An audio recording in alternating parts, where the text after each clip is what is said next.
internet of value at Ripple, we're thinking much bigger than just cross-border payments. It's kind of like Amazon with rare books in the early days, just this market happens to be a $10 trillion market. We are at a historic turning point.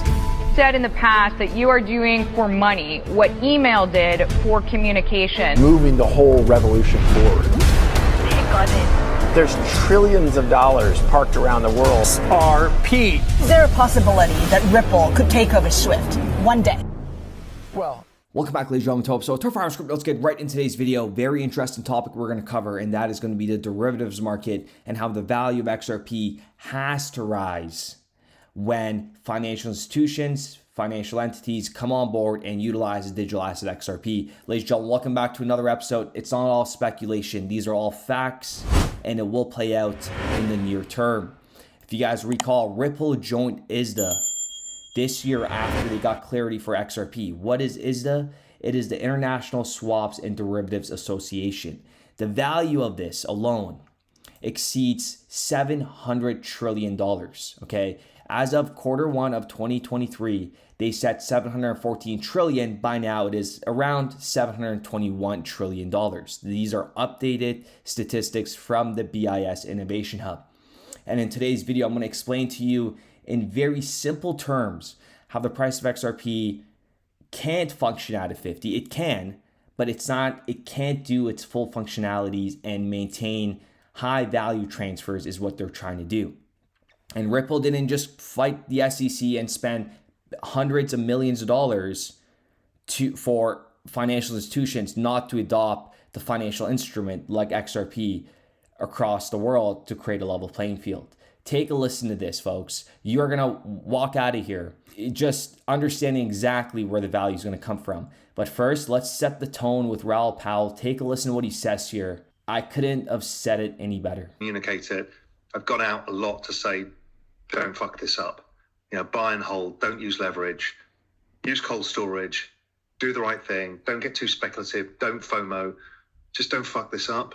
This is the biggest opportunity we've ever been given. I've said that all the way from 2020 onwards, and in fact, I said it all the way back in 2012. It's the biggest macro trade of all time. Don't fuck this up.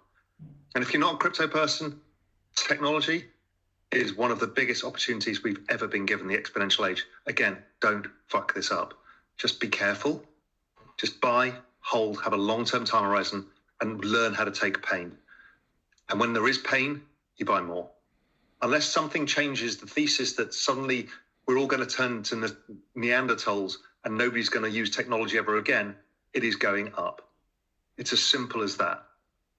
And unless something changes that we're not breaking the financial system and that the internet has disappeared, we will go to blockchain technology.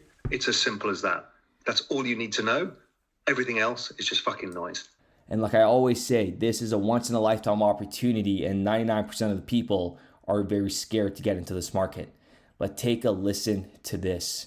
So if we were to move 100 billion in a single transaction using XRP, assuming an XRP price of $1, we just went over the BIS statistics, $721 trillion. 0.1% of that equals to $721 billion. And we're talking about $100 billion. So keep that in the back of your mind, how small of a fraction this is. And if you know, you know. Ripple is not just here for cross-border payment. It's about moving tokenized assets. You mentioned there are other potential applications of Ripple's technology beyond cross-border payments. What are some of those applications and use cases that you're exploring? I'm not going to give away everything that we're working on, but the way I think about this is that any transaction that has a middleman, any transaction that requires someone to kind of commute the trust between the transaction with security settlement, insurance settlements. Tens of ideas to say, why don't you do security settlement? Why don't you work in trade finance? Why don't you do X, Y, Z? And what we tell them is just cross-border remittances is $155 trillion problem. We'll solve this first. We'll make a difference to everybody who's present in this room. And once we have made the difference, then only we will look at something else. And the linking of market infrastructures to explore how it can support interoperability and enable the seamless flow of value.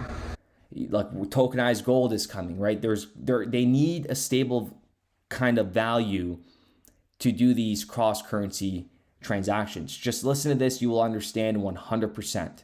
To transfer 100 billion at $1, you would need 100 billion XRP. Pretty basic, right? The total supply of XRP is 100 billion, with portion of it held in escrow by Ripple. Therefore, it's unlikely that such a large amount of XRP is available in circulation for a single transaction. For everybody that says it's going to settle in 5 seconds, that's great. But in that 5 seconds, do we have that XRP available? Keep in mind, we're talking about institutional demand payment flows that are going to be going through the system, not peanuts. JP Morgan, 10 trillion a night. So when I talk about the $10 trillion that we're processing every night, moving 100 billion in a single transaction using XRP, assuming XRP was $1. Listen to this very carefully. You're going to understand it very well. Even if you could gather 100 billion XRP, executing a transaction of this magnitude would heavily impact the markets. The liquidity of XRP in the market would not be able to absorb a transaction of this size without causing significant price fluctuations. And you know, right off the bat, that is a big no-no when you're looking at it from a banker's perspective. A sell order of this size would likely drive the price of XRP down, as the market would not have enough demand to purchase all the XRP at the current price. On the other hand, buying this amount of XRP dramatically will drive the price because of the increased demand. Because if a financial institution wants to use XRP to move $100 billion, even though it takes 5 seconds, it still needs to be bought and exchanged in that time. So now imagine doing hundreds of transactions every second, every single day, 365, never closing, and having real world assets, tokenized assets being moved every single day. It's something that we haven't seen before. It's just, that's why people don't understand how big this XRP market cap is going to get. Cons about this. Well, they're kind of cons, but they're really not, because Ripple has been fighting for this. Finding a counterparty or multiple counterparties willing and able to handle such a transaction would be challenging. Most market participants are unlikely to engage in transactions of this scale due to the associated risks and liquidity issues. Such large transactions carry substantial operational risk, including the risk of errors in transaction execution, potential for fraud, and technical risk associated with the transfer. With Ripple, this is all built in. The KYC is all built in. Moving a such large sum would attract regulatory uncertainty. AML, KYC regulations would require detailed reporting and compliance checks. So what kind of coin is going to handle billions and billions and trillions in daily volume, but also fulfill all these needs, like finding a counterparty, creating a level playing field within AML and KYC across other types of financial institutions. And then here is the icing on the cake. A higher price per XRP means that fewer units are needed to represent a large monetary value. For example, if one XRP is worth $100, you would need only 1 billion XRP to move 100 billion. And folks, that's a lot of XRP to move 100 billion, as opposed to needing 100 billion XRP if the price is $1. Large transactions can significantly impact its market price, leading to volatility. A higher priced XRP can absorb larger transactions with less relative impact on its market price. So the larger the value of XRP, the larger value it could move without impacting the price, which is very important when you're trying to create a level playing field.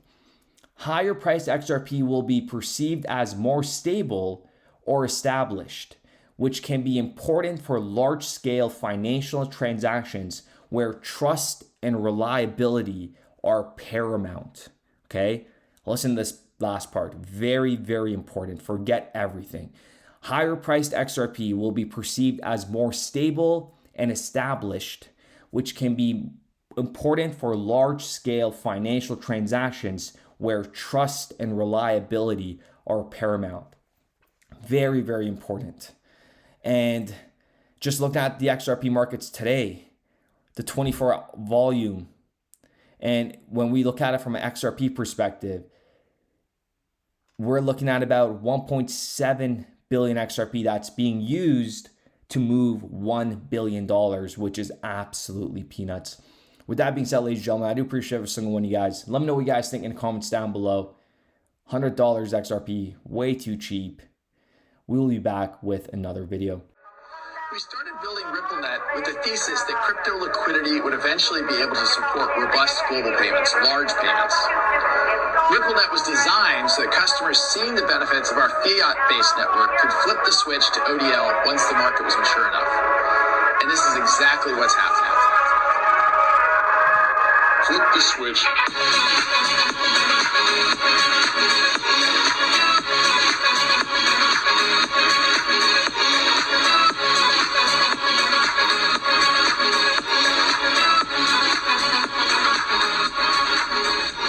I think what we're building has, it's solving a real problem.